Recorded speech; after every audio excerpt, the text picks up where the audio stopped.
ኤርትራውያን ነበርቲ ጅዳን ከባቢያን ንግስነት ስዑድ ዓረብ ዓመታዊ ዘካይድዎ ፌስቲቫል ደቆም መንነቶምን ባህሎምን ክፈልጡን ብሃገራዊ ክብርታት ክኽስከሱን ዝሕግዝ ኣገዳሲ ምትእኻብ ምዃኑ ገሊፆም ንሳቶም ንልኡኻት ሚኒስትሪ ዜና ኣብ ዝሃብዎ ሓበሬታ ፌስቲቫል ኣብ ርእስቲ ንጥምረቶምን ሓድነቶምን ዘለዎ ኣገዳስነት ነቶም ኣብ ወፃኢ ዝተወልዱ ደቆም ዝያዳ ረብሓ ስለ ዘለዎ ብሃንቀውታ ከም ዝፅበይዎ ብምምልካት ንድምቀቱን ንምዕዋት ሃገራዊ መደባትን እጃሞም ከበርክቱ ዘለዎም ቅርብነት ኣረጋጊፆም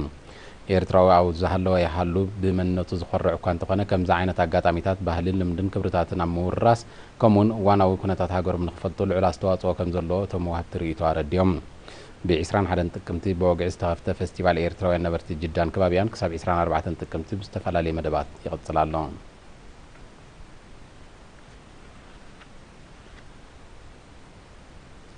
ፖሊስ ኤርትራ ፍሉይ ስልጠና መርመራ ገበን ክህቦም ፀንሐ 33 ኣባላቱ ብ23 ጥቅምቲ ተመሪቖም እቲ ን3 ሳምንታት ዝቐፀለ ስልጠና ኣብ ኣገባብ ኣመራምራ ቦታ ፍጻሜ ገበን ቅትለት ሰብ ኣላዓላ ኣሰር ጫማን ኣሰራት መሳርሒታት ገበንን ከምኡውን ቦታ ፍጻሜ ገበንን ኣሰኣልኡን ዘተኮረ ኮይኑ ብግብርን ክልተ ሓሳብን ዝተሰነየ ምንባሩ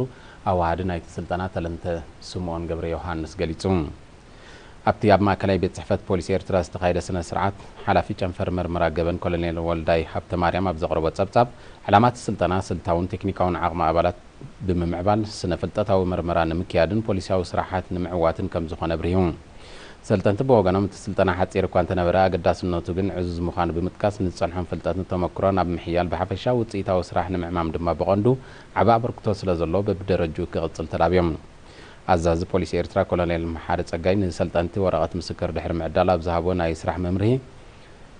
ሰልጠንቲ ዝቐሰምዎ ሙያዊ ትምህርቲ ዓበይቲ ግድላት ገበናት ብምፍታሕ ኣብ ምውሓስ ሰላምን ምርጋፅ ፍትሕን ክሳብ ክንደይ ሓጋዚ ምዃኑ ተገንዚቦም ኣብ ባይታ ብግቡእ ክሰርሑሉን ንመሳርሕቶም ክምህሩሉን ኣዘኻኺሮም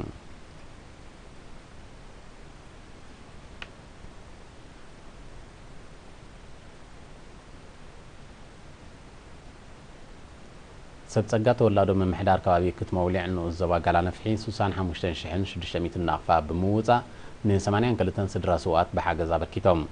ብ23 ጥቅምቲ ኣብ ቤት ጽሕፈት ምምሕዳር ከባቢ ኣብ ዝተኻየደ ስነ ስርዓት ኣብ መሓዳር ንኡስ ዞባ ጋላነፍሒ ኣቶ ሃብተ ገብረ ማርያም ምሕብሓብ ስድራ ስውኣት ሓላፍነት ህዝብን መንግስትን ምዃኑ ጠቒሱ ሰብ ጸጋ ተወላዶ ክትመውሊዕ ዝወሰድዎ ተበግሶ ኪኖ ዝህቦም ናይ ሕልና ዕግበት ኣብ ሰማዕታት ንዘለዎም ኣኽብሮት ዘነጽር ምዃኑ ገሊጹ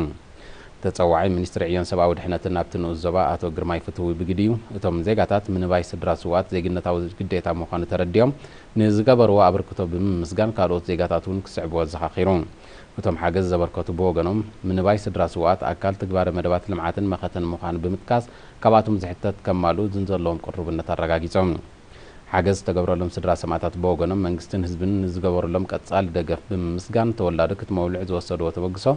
መርኣያ ናይቲ እናተወራርሰ ዝመጽእ ዘሎ ናይ ምትሕጋዝ ባህሊ ከም ዝኾነ ኣብሪሆም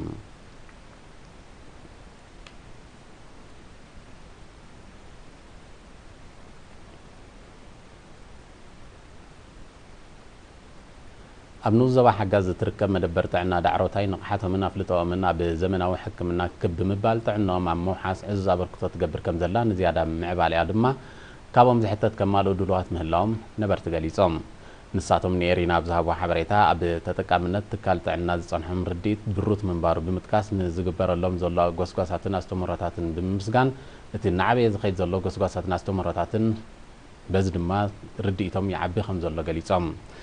ሓላፊታ መደበር ጥዕና ተሓጋጋዚ ነርስ መሐመድ ዑስማን ሙሳ ብወገኑ ነበርቲ ኣብ ተመሓላለፍትን ዘይተመሓላለፍትን ሕማማት ኣፍልጦም ንዓበየ ብምምፁ ኣብ ውሽጢ ዘን ዝሓለፋ 9 ተዋርሕ 60 ነፍሰ ጾራት ኣብታ መደበር ጥዕና ከም ተገላገላን ልዕሊ 6,000 ዜጋታት እናተመላለሱ ሕክምናዊ ኣገልግሎት ከም ዝረኸቡን ኣብርሂቡ ንሱ ስዒቡ ብህዝባዊ ማእቶ ዝተሃንፀ ንመጸበይ ነፍሰ ጾራትን ሓራሳትን ዝኸውን ክልተ ክፍልታት ኣብ ድሕነት ኣደን ህፃንን እወታዊ ኣበርክቶ ይገብር ከም ዘሎ ብምጥቃስ ንዝበለፀ ኣገልግሎት ተበላሽ ዘሎ ምንጭ ፀሓያዊ ፀዓትን ሻምብቆታት ማይን ክጽገን ተላብዩ መደበር ጥዕና ዳዕሮታይ ንነበርቲ ዓዲ ሸደሊ ዓዲ ፋካይ ዓዲ ሰሊም ዓዲ ቀፋር መና ዓዲ ቁርባንን ኣብቲ ከባቢ ዝርከባ ካልኦት ዓድታትን ኣገልግሎት ትህብ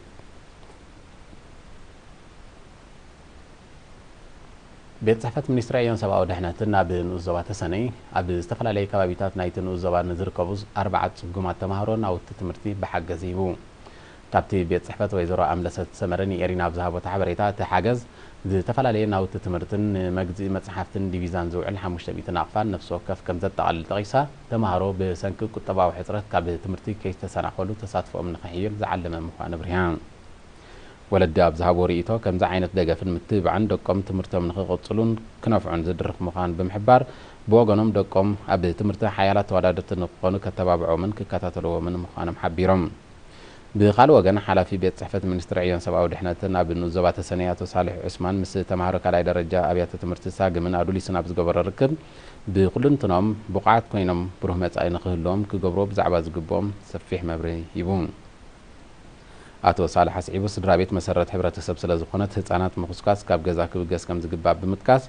سدرابيتات ندكن بخبرتات حبرة سبم كعبيان كاب حساي لمدتات كلا خلا كمون أب أكايدهم طبق مكتال كجبران أسخا خيرون